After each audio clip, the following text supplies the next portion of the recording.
is Emily, and today I'm presenting part of my honours research for Criminology into media representations of the Jill Meagher case.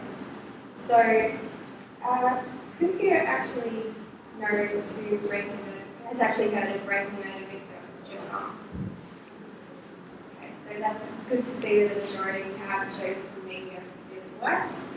So, in case some of you don't know, yesterday was actually the second anniversary of her disappearance, which is particularly interesting. So, she disappeared 2 years ago on the 22nd, in the early hours of the 22nd of September 2012 in Brunswick.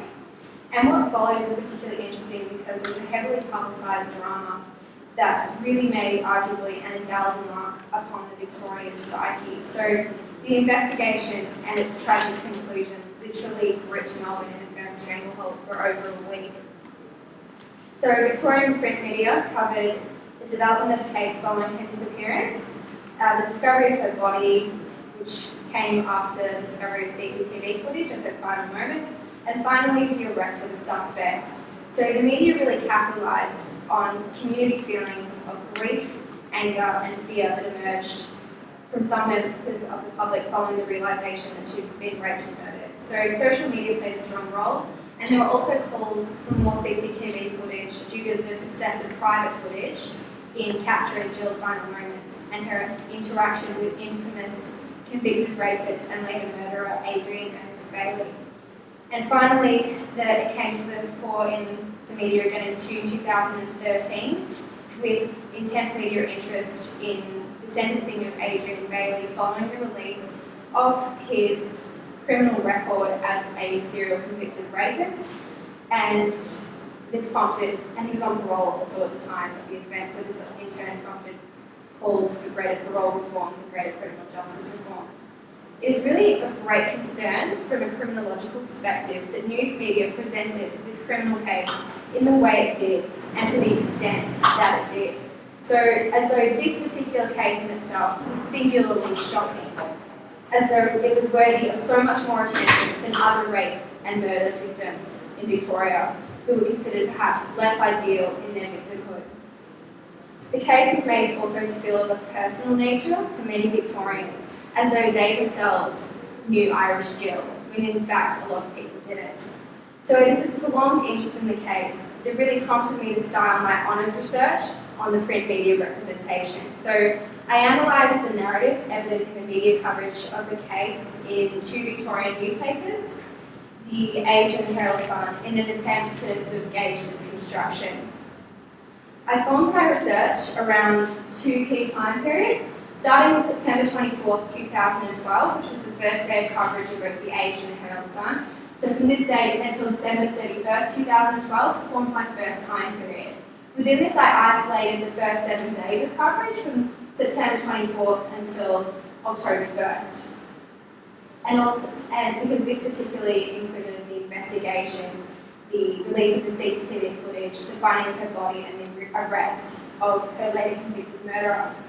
The second time period I analysed was June 2013, which included the release of Bailey's criminal record and his subsequent sentencing to life with a 35-year minimum.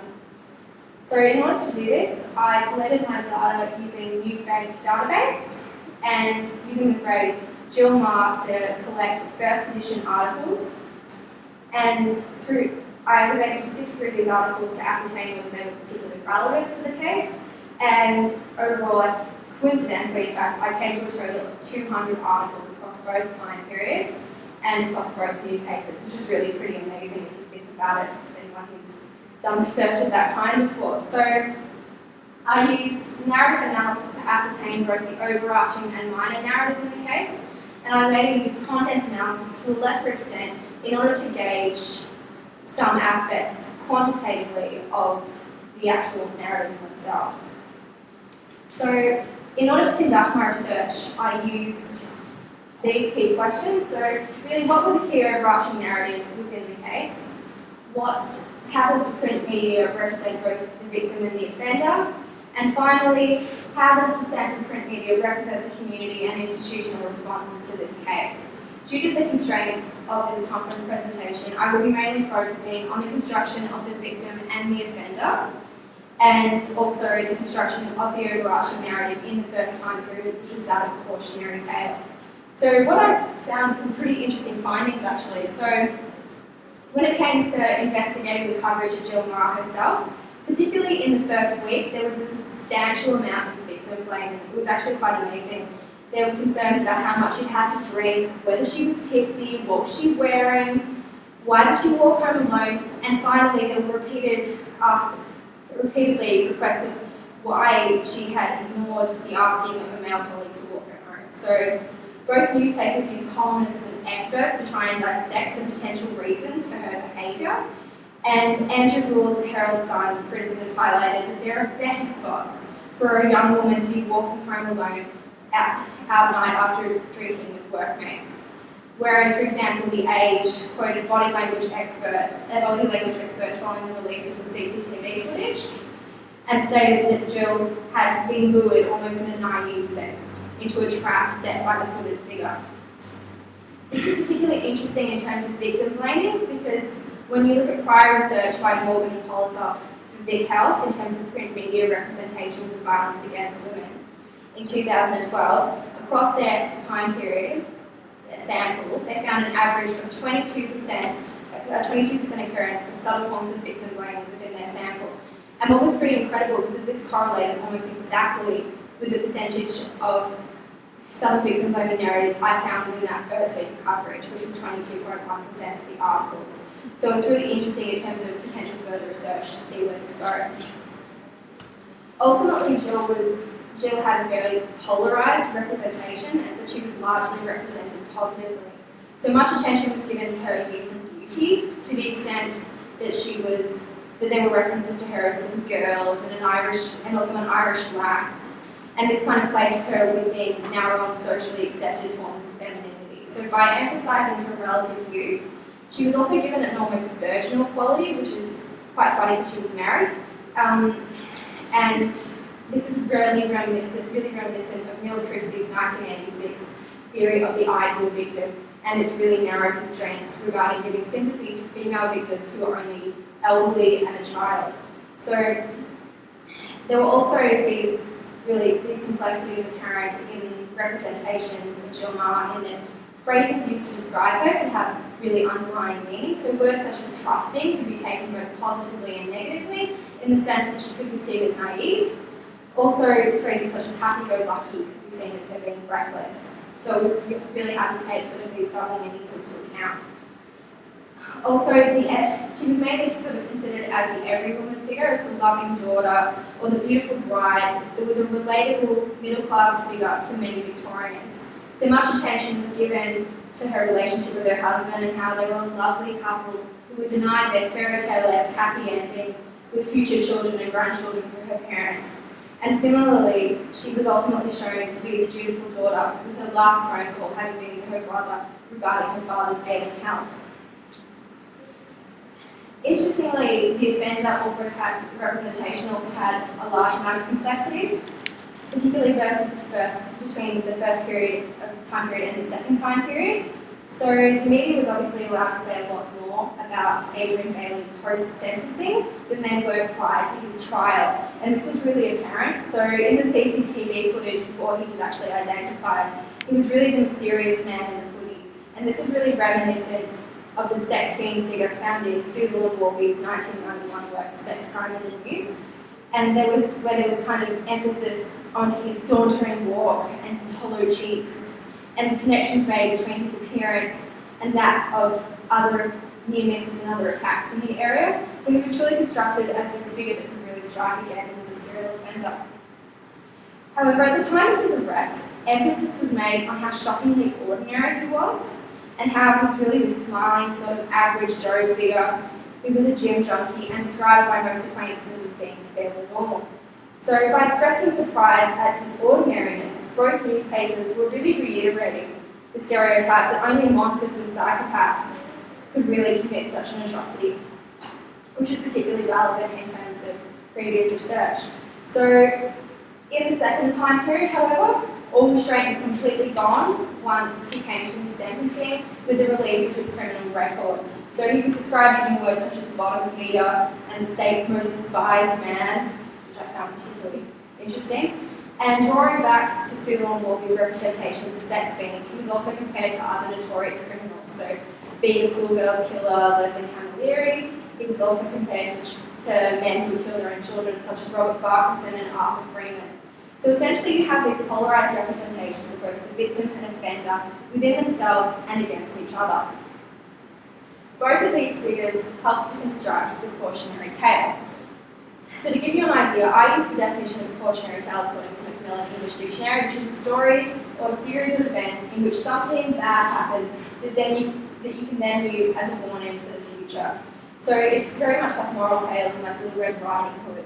However, this cautionary tale is about the hostility of public spaces at night for women who are by themselves. And this is really reiterated through the coverage. So there's much usage of inclusive language and throughout both time periods, using what Myra Peel calls a kind of virtual victimhood to really align the public with the experiences of victims and to make them feel wronged, even though they were not directly affected. So using phrases which are all inclusive, such as the community, or Victorians, or Australians, and claiming that this case gripped a nation, or that it touched each and every one of us, are some of the phrases which help to construct this almost didactic cautionary tale where the media are instructing Australians how to feel. At this point in the case, I will tie in some of the minor narratives, which were particularly apparent in the cautionary tale. So the three minor emotional narratives that came up were fear, grief, and anger within the coverage. For the purposes of this presentation, I'll briefly touch on fear and grief.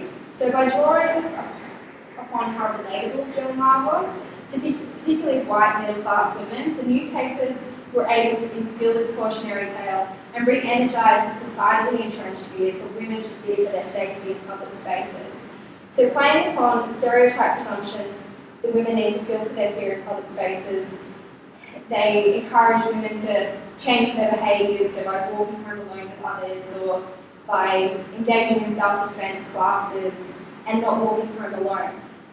To create this kind of ideal that it could have been me, that it could have been my mother, that it could have been my sister, there could be any woman who could be attacked next, and thus women would alter their behaviour accordingly. So both newspapers really emphasised a fearful community filled with fearful women, and this was really emphasised also with coverage of near misses and other attacks by a similar figure in a blue hoodie, who could have been anyone, it may not have been Adrian Bailey. But in order to reiterate by the media that it really could have been you that was attacked. In terms of the grief narrative, what was really apparent was the overwhelming nature of it when compared to other less publicised murders of women. So there was really this kind of Diana-like effect where they would put the flowers outside the Sydney Road rider shop where the CCTV footage was captured, compared to, say, what happened with Princess Diana and the flowers put outside Buckingham Palace. There was also cases where there were graffiti murals and tombstones donated at the site where her body was discovered to show some of the varied and extensive community responses to this crime. However, not all of this was taken at face value, which I'm glad to say. There was a rather small but sustained backlash against the media representation of victim blaming and the amount of coverage given to the case, and it was dealt with to a small amount within the key newspapers, but also within exterior newspapers and within the letters to the editor sections. So Clementine Ford's article in publication Daily Life was really particularly relevant, and also the 30,000 people that marched on the 30th of September 2012, and also the Reclaim the Night March on October 20th, 2012, which really showed the disparity between the two newspapers, with the Herald Sun failing to claiming that it was about violence against women and not that it was in fact against victim blaming in the media. So in conclusion, more research in the future is really needed regarding the issuing of blame in media representations of violence against women. So ultimately, this research highlighted the continuation of trends regarding the blaming of women for their own victimisation and the need for more research in this area. And of course, this has been discussed over the last few decades, but there really is room for more research in this area. And also it really highlighted the polarizations in the characterizations of victims and the manipulations that the media use in characterizing crimes and in representing crimes. So thank you very much.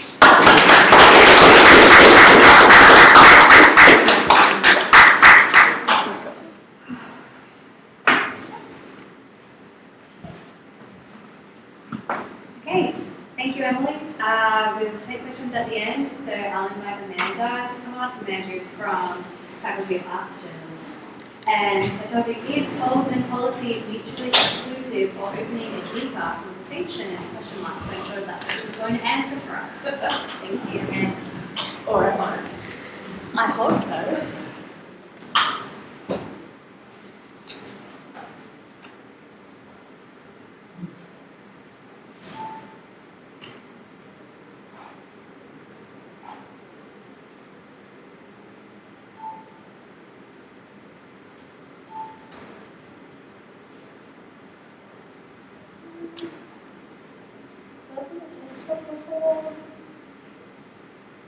What are you after? No PowerPoint. When did you put it up? Because it shut down a couple of hours ago when I tried to put up my presentation, which is when I put the USA in and closed straight away. I blame everyone but myself for this. Jen, what do you speak? I've got it on email, so. Okay, I do have this. well, the good news is we have good time. We don't have a third speaker, so I can waste as much of your time as I like. Oh, no, we're going to grill you with questions afterwards.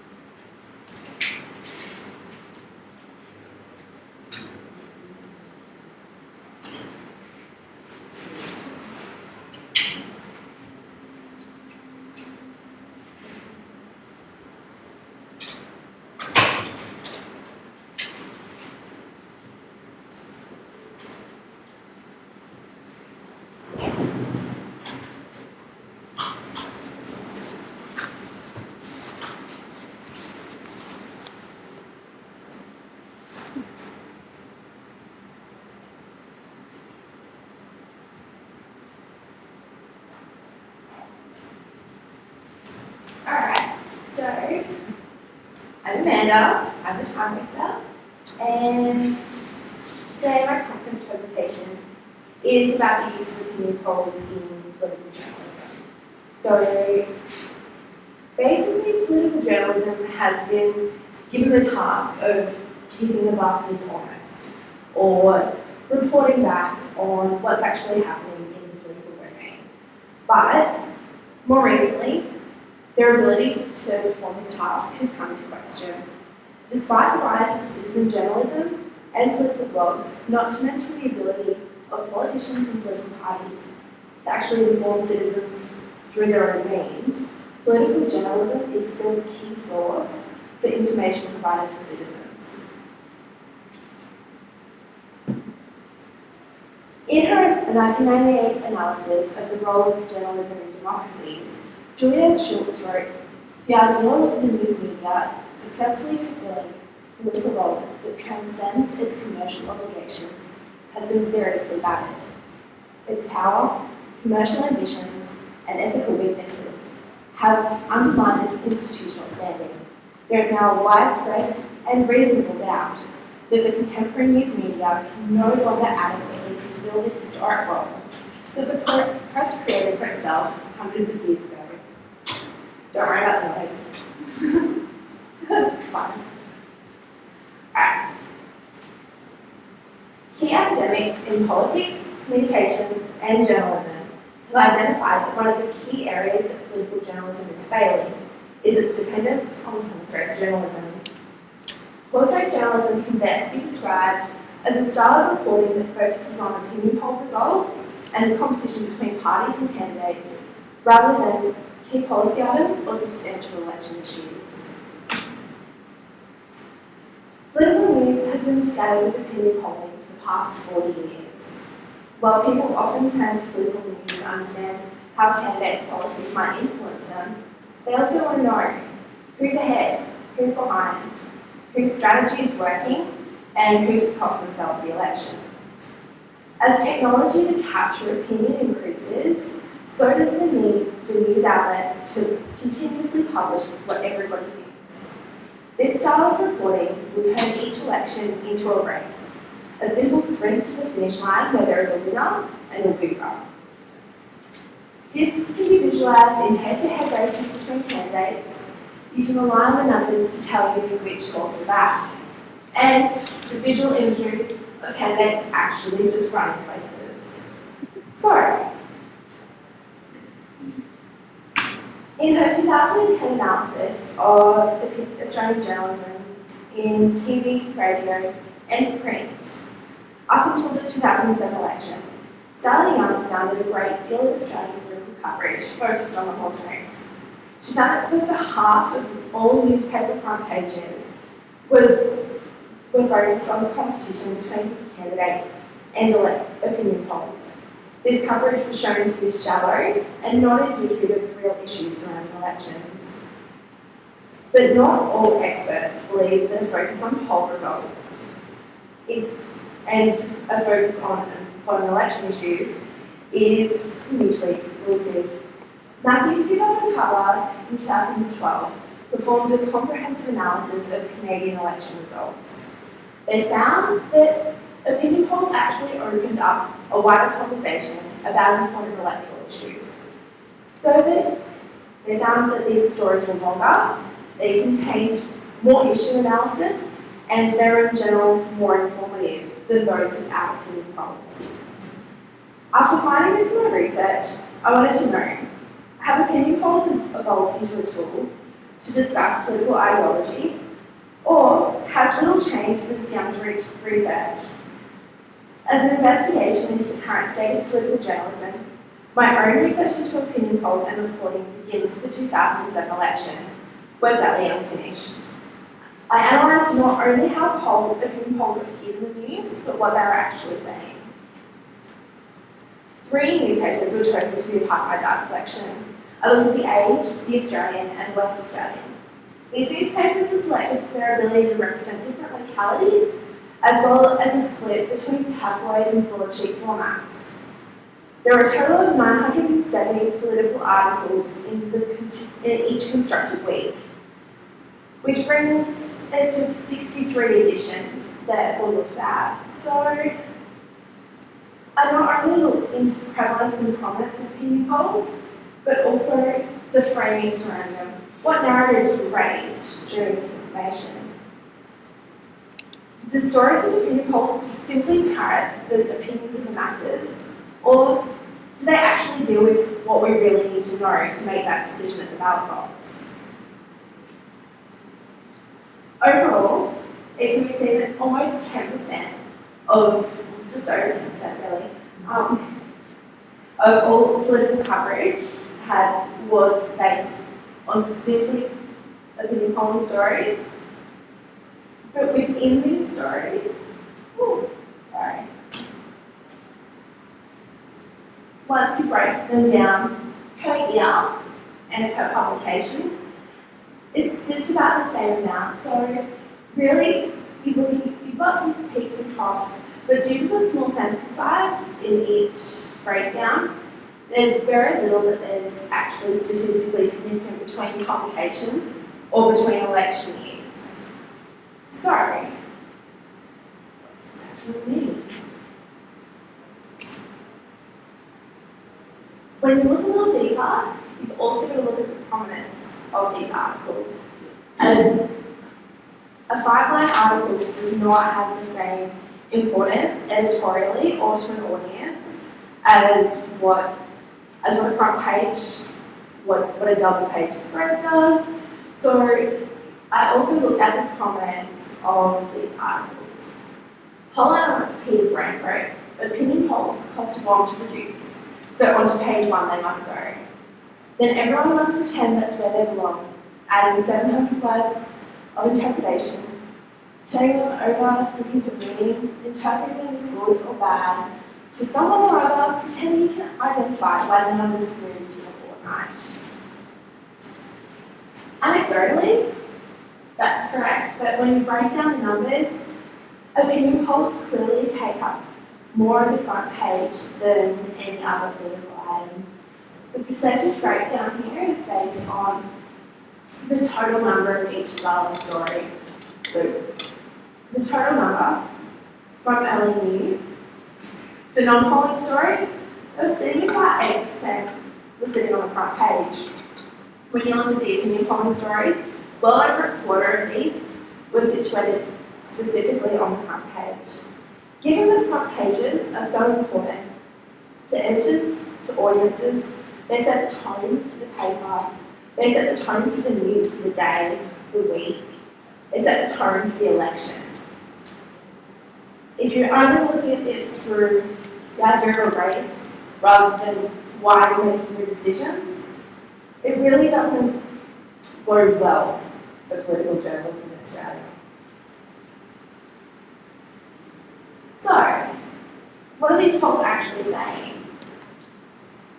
When you have a look at policy, so opinion polling stories that deal with policy, they're pretty evenly split, but they're very minute. So only 15 or 14.8% of opinion polling articles actually dealt with policy or substantial election issues at all. So the number seems quite tiny, especially when you compare it to opinion polling articles that we used to portray competition.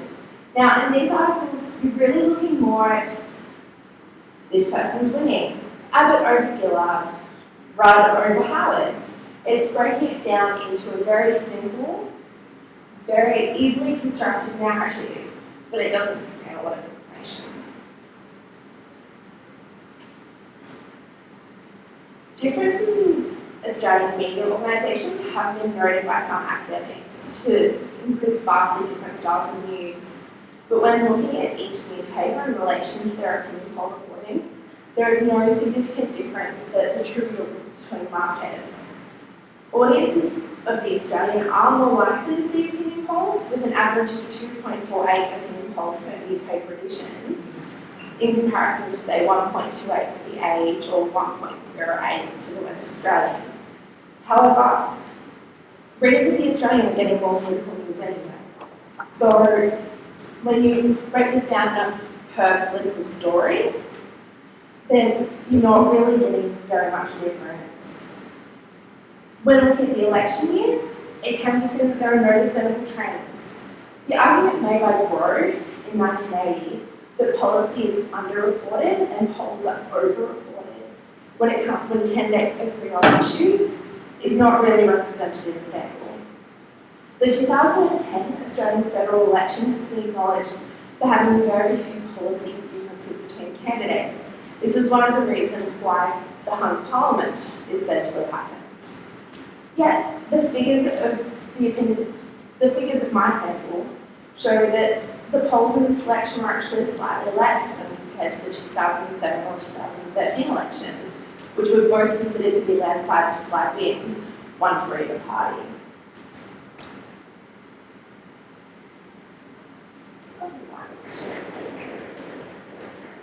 Sorry. Political reporting is a crucial part of the democratic system at all levels of government, as it helps voters to make informed decisions. It's often the sole source of political information for audiences, so it's important to know how it's delivered. From my analysis of the 2007 to 2013 elections in Australia, it's clear that the prominence given to these opinion polling stories is significant at both state and federal levels, and this might not be conveying the right information to citizens. So, where does this leave the current debate in the field? At this point, I think that there's really more work to do. While opinion polls are still primarily a shallow coverage, the 2013 results do show that it's moving slightly away from a competition focus, as was suggested by Matthew's Cutler. But from the full sample analysed, there's an overwhelming focus on the race of the campaign and not the policy or ideas surrounding the election.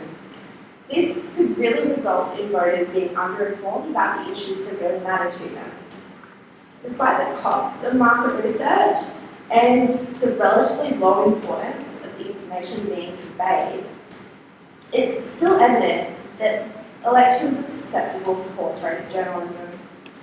Journalists have an opportunity to remedy this through focusing more on policy and less on the trivia of campaigning. And this could really result in a change of the quality of political journalism.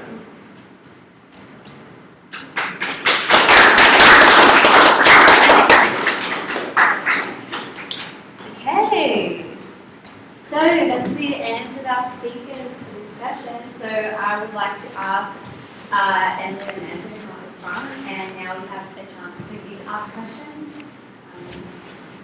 Yes, we have one. Is it a structure question? First one, yeah. Yep. Yeah. Who would you like? You talk a lot about the victim and the meeting between victim and the perpetrator. Okay. Did you look into the hysterical, bring back hanging sort of rhetoric that was going on in the right wing media and talk about radio about how the sort of the case was being used by certain sectors of society to push their own views into the politics? That's a very good question. This is only part of my thesis. In my third chapter, I actually cover the behaviour narrative, particularly in cases such as that, and also to do with the political side of things and the moral panic that was really created by the Victorian government in relation to this case, regarding what happens when a justice system or a parole system has flaws. And so I really sort of incorporated elements like that within sort of the anger narrative in my third chapter. But of course, as I said, I did briefly mention that I had an anger narrative, but that I didn't have enough time within the context of this kind of conference presentation to be able to really talk about that. Did you have another question? Sorry, did you say you had two? Yes, please. The stuff about victim polling, I had a chance to speak to Michelle Bratton, who's at the age of years in the time, and I told her off about the horse race journalism. And she said it's not the role of the media to educate the public about the issues, it's the role of the media to pander to the public, it's like the lowest common denominator, and give the public what they want. If the public click on more opinion polling stories on the website, then the newspapers will go, well, that's what we're going to make more of. So you do research look at the role of what's more popular and how much of the blame for the whole race journalism can be placed not so much on the journalists, but the consumers of the media. Yeah, so there were a couple of audience preference studies specifically for competition or placement information, so people wanting to know exactly where it was, but the audience preference is only slightly higher, and it's usually made in conjunction with other choices that they make. So I'm thinking of one that I do reference through my thesis work that was done by ICUR and Cohen, I believe, who basically gave a news CD to audiences and just like sent them this and tracked their online news habit. So it's a really academic way of just seeing the natural progression of people choosing news, and the choice for opinion polls, while higher in some instances, were only higher in conjunction with other informative stories. So they really wanted to know why this was happening, like how the candidates were standing, but why they were standing, how they were standing, if that makes sense in that way. Yeah? I have a question for Amanda. You commented that polls are very expensive. I'm just wondering why they're expensive when you get phone calls at home and they don't offer you any money for your opinion. Where is the expense in the polling? The expense is hiring people to call you during dinner. And then also... Because my common question to them is, how much are you paying me for my opinion? And they say, what do you mean? I said, well, I've been paid for my opinion in the past, and I'd like to know how much you're going to pay me for my opinion. And then they clean it up usually. Yes. I used to work for Royal Northern Research, and we used to do telephone opinion polls. And basically, because of they need to be timed, so they need to get through like 1,000 in 1 or 2 nights, and they need to get 1,000 responses from all the demographic groups to make sure that it's a representative poll. So it's very easy to get pensioners to answer the phones, but it's practically impossible to get young men aged 18 to 30 on the phone. So that's why they work so hard. So if you're going to get a representative sample, where you're going to have a margin of error of 2-3%, you need to pay 100 people to sit there and do all that work. That's why the big polls cost money. If you're paying 100 people to get on the phones and ring all around Australia, those people do have to be paid for their time, even if they're not being paid for the people. And I mean, that's also the difference between straw polling and focus group polling, when if you get a focus group, then not only do you have to pay someone qualified to run a focus group, you then also really do end up paying or compensating people for their time for that as well. And those focus groups are really more where you get opinion polls that are relatable or important about important issues, or how people feel, why they are making the electoral decisions that they're making. But they rarely happen because straw polling is a lot easier because you don't have to rely on people giving their time for compensation. You just call them at home and tell me how you're voting. Okay, bye. So it's the expense is more for the market research company, and then also they mark that up when they're selling it to these organisations. Yeah. Question for Emily. Sure. With the dual markets and the 50% of what you were talking about in your speech, is there any other comparative case that you can compare this to in Australia? Would there be some, like a young female who was of a non-Caucasian background that you could compare the media saturation to? Well, it's actually particularly interesting because around the time of the Jill Meagher case, there was actually a case of an Indian lady who'd been in the country for a few months who got murdered by her husband. And this was about a month after Jill Meagher got killed. And there was probably like a few days, like she gave her like one front page and grand total across both newspapers was something less than 50 articles. And it was basically compared to it was substantial, but compared to the Jill Meagher case, it wasn't given the same amount of coverage because it didn't include stranger danger, and it was essentially a domestic situation. Tick enough of the It really didn't. sweep, those little Oh, boxes of exactly. what the public would want. Exactly, like this perceived idea of what the public would want, whether they're more stranger danger cases as opposed to domestic violence. Well, this was counted as domestic violence when it was a murder-suicide. So it's cases like this that really bring to light these stereotypes that are put in place by the media and are interpreted by the public in a specific way, and really distorts this whole idea of how crime is actually committed in society, and especially crime against women. Was there a question? Sure. One was for Emily. So because you identified the shift in rhetoric from victim blaming and sort of then towards her as like this beautiful young woman taking she's being one of us. And I was wondering, like, during your reading, if you sort of come up with any rationale for why it was that the media switched tack, and whether there was a causal link between the release of Ethan's like criminal record and the switch, like was it? Well, the policeman's criminal record, Bailey's criminal record, didn't actually happen until June 2013. So when Jill Meagher she was sort of concurrently represented in both ways. So she was still seen as a beautiful wife and a loving daughter at the same time that it was very complex. In the same time, she was given, only 22% of articles in that first book had her as concurrence, but that was still significant in terms of other statistics regarding victim blaming in the coverage in terms of violence against women. So you've got this case of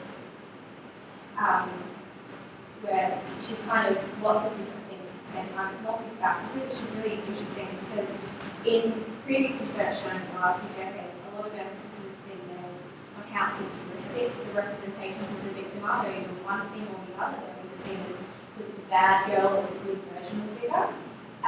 Whereas there's not really anything like that in this coverage. There's in that first week particularly, she's seen as this, mainly as obviously a good virtual figure, but there's this undercurrent, which is particularly apparent, and it's really after her body's found, I think, that, and around the time sort of preparing for her funeral and all this public grief that's happening, that it's sort of seen as almost inappropriate to talk about the circumstances surrounding her death. So, does that answer your question? Do you think that was in response to the public response, or was that generated by the media itself? Well, it's actually very interesting because I think it's partially, in my personal opinion, it's partially because of how the public reacted to this particular case, but also the fact that she actually worked for ABC Radio, and so she was good friends with John Fane, for instance, who ran ABC Radio. So there was this kind of case where she was sort of seen as part of the media, so we sort of want to protect her, and there's sort of similar correlations between this case and another one in the UK, where there was this Crime Watch anchor who was murdered, and she was represented in a very similar way. So she was sort of seen as the woman who sort of failed to get her happy ending. So the woman in the UK, her name was Jill Meagher, so prisoners with a group called Jill. And so she was given sort of a similar degree of coverage, so she was sort of seen as a fairy tale that didn't get to happen, and that's really similar how Jill was represented. And you could argue, I suppose, that because they were both figures in the media, both to varying degrees, that there was media interest in protecting the characterisation of them. Was there any other questions? So you go for a second one. Did you have that on one? Yeah, and then if that's okay. It was just about the role of Vox Pop like polls in like what kind of role does that play in Australia's politics, if any? The papers that I looked at didn't have a lot of Vox Pops in them. I don't know whether or not it's a recent trend, because I mean I've seen them in quite a bit, especially in the Herald Sun, but it wasn't one of my sample papers, so I'm not sure whether or not I just didn't come across them as much, or if just they were towards the back of the paper as well. So if they were a part of a special, my research was specifically on early general news, so a lot of that content can sometimes be found in political lift outs or lifestyle lift outs, which I think. Okay, I think we'll enter there so that we'll have time for everyone to get across to the next session. So let's thank our speakers again.